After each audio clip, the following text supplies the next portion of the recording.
ശബരിമലയിൽ മിൽമ നെയ് വാങ്ങിയതിലെ ക്രമക്കേട് അന്വേഷിക്കുന്നതിനുള്ള SITയുടെ പട്ടിക സർക്കാർ ഹൈക്കോടതിക്ക് കൈമാറി. വിജിലൻസിലെ 5 ഇൻസ്പെക്ടർമാർ അന്വേഷണ സംഘത്തിൽ. മേൽനോട്ട ചുമതലയ്ക്ക് 3 പേരുടെയും പട്ടിക കൈമാറി. SP-മാരായ ജുവനപ്പുടി മഹേഷ്, MJ സോജൻ, R ബിനു എന്നിവരുടെ പേരുകളാണ് നൽകിയത്. SIT തലവൻ ആരെന്ന് ഹൈക്കോടതി തീരുമാനിക്കും.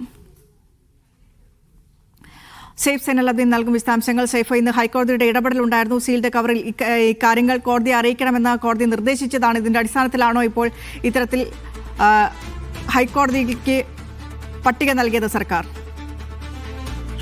അതിവേഗത്തിലാണ് സംസ്ഥാന സർക്കാരിന്റെ ഒരു നീക്കം ഈ വിഷയത്തിൽ ഉണ്ടായിരിക്കുന്നത്. കഴിഞ്ഞ 2 വർഷമായി ദിവസമായിട്ട് ഹൈക്കോടതി ഈ വിഷയത്തിൽ വലിയ വിമർശനങ്ങൾ ഉന്നയിക്കുന്നുണ്ട്. ശബരിമലയിൽ മിൽമ നെയ് വാങ്ങിയതുമായി ബന്ധപ്പെട്ട് വലിയ രീതിയിലുള്ള ക്രമക്കേട് ഉണ്ടായി എന്നുള്ളതാണ് ഹൈക്കോടതി കണ്ടെത്തിയിരുന്ന കാര്യം. ശബരിമല സ്പെഷ്യൽ കമ്മീഷണറുടെ എതിർപ്പ് അവഗണിച്ചുകൊണ്ടാണ് 1,60,50,000 ലിറ്റർ നെയ്യ് വാങ്ങിയത്. ശാസ്ത്രീയമായ ഒരു തരത്തിലുള്ള പരിശോധന നടന്നിട്ടില്ല. അതുകൊണ്ട് അതിനകത്ത് SIT രൂപീകരിച്ചിട്ടുണ്ട്. വിജിലൻസ് പ്രത്യേക അന്വേഷണം നടത്തണം. അതിനകത്ത് ഉദ്യോഗസ്ഥരാരാണ്, മിടുക്കരായ ഉദ്യോഗസ്ഥരെ, സത്യസന്ധരായ ഉദ്യോഗസ്ഥരെ അതിനകത്ത് നിയമിക്കണം എന്നുള്ളതാണ് ഹൈക്കോടതി ആവശ്യപ്പെട്ടത്. ഇന്ന് രാവിലെ ആ കേസ് പരിഗണിച്ചപ്പോൾ വീണ്ടും ഹൈക്കോടതി അത് ആവർത്തിക്കുകയും ചെയ്തു. അതിന് പിന്നാലെ ഏതാണ്ട് ഒരു 2-2.5 മണിക്കൂർ കഴിയുമ്പോൾ തന്നെ സംസ്ഥാന സർക്കാർ ആ നിലപാട് കോടതിയെ അറിയിച്ചിട്ടുണ്ട്.